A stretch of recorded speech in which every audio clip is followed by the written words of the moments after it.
US में 2002 के आसपास एक ऐसा लॉ आया जिसने इंटरनल कंट्रोल्स कॉर्पोरेट गवर्नेंस को इतना स्ट्रिक्ट बना दिया कि उसकी कंप्लायंस कॉस्ट बहुत ऊपर चली गई, जिसकी वजह से यूएस में कंपनी रजिस्टर करवाने की जो कॉस्ट है वो यूएस गवर्नमेंट को बहुत कम करनी पड़ी, बहुत ईज आउट करना पड़ा।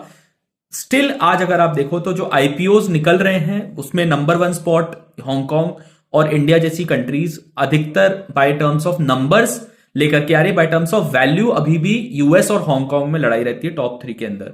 तो इस लॉ का नाम था सार्बन्स ऑक्सली एक्ट। अब सर इसने दो तो बहुत ही तगड़े तगड़े काम किए थे। नंबर वन, इसने बोला कि जो भी अकाउंट्स निकलेंगे उसमें सीईओ और सीएफओ पर्सनली अटेस्ट करेंगे उसको। दूसरा, इन्होंने बोला कि लिस्टेड हो न्यूयॉर्क स्टॉक एक्सचेंज पे, डाउ जोन्स पर, किसी भी यूएस मार्केट पे लिस्टेड हो तो आपने क्या करना है, आपने काम करना है कि भाई मैनेजमेंट को असेस करना है कि इंटरनल कंट्रोल्स ऑपरेट कर रहे हैं इफेक्टिवली कि नहीं, एग्जिस्ट करते हैं कि नहीं। इसको सेक्शन 404 बोलते हैं और इससे कंप्लायंस बर्डन बहुत ज्यादा हो गया। इस वजह से इंडिया में बहुत सारा S404 का काम आता है जिसमें एसीसीए सीपीए बहुत सारा काम करते हैं।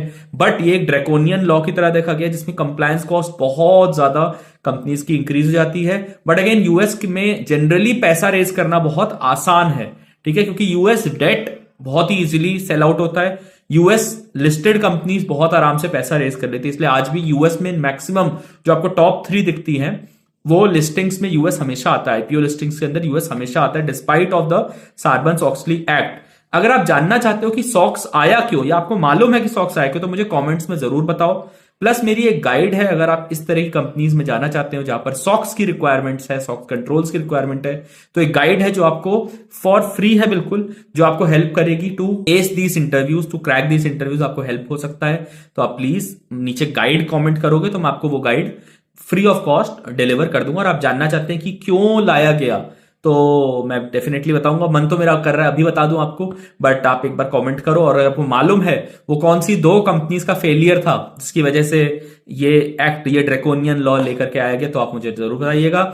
अगर वीडियो यहां तक देख चुके और पसंद आए तो प्लीज शेयर करना, चैनल को सब्सक्राइब करना, इंस्टा या लिंक्डइन पे देख रहे हो तो फॉलो कर लेना। एंड यार अगर कुछ भी नहीं कर रहे हो ना तो इंस्टाग्राम पे इसको रीपोस्ट जरूर कर देना। जब आप रीपोस्ट करते हो तो आपका जो नेटवर्क है उसके लिए ये वीडियो कम से कम अवेलेबल हो जाती है। अगर उनके काम की ये वीडियो है तो वो इसको फायदा उनका हो जाएगा। मैं आपसे मिलूंगा अगली बार। Till then bye bye, take care, नमस्कार।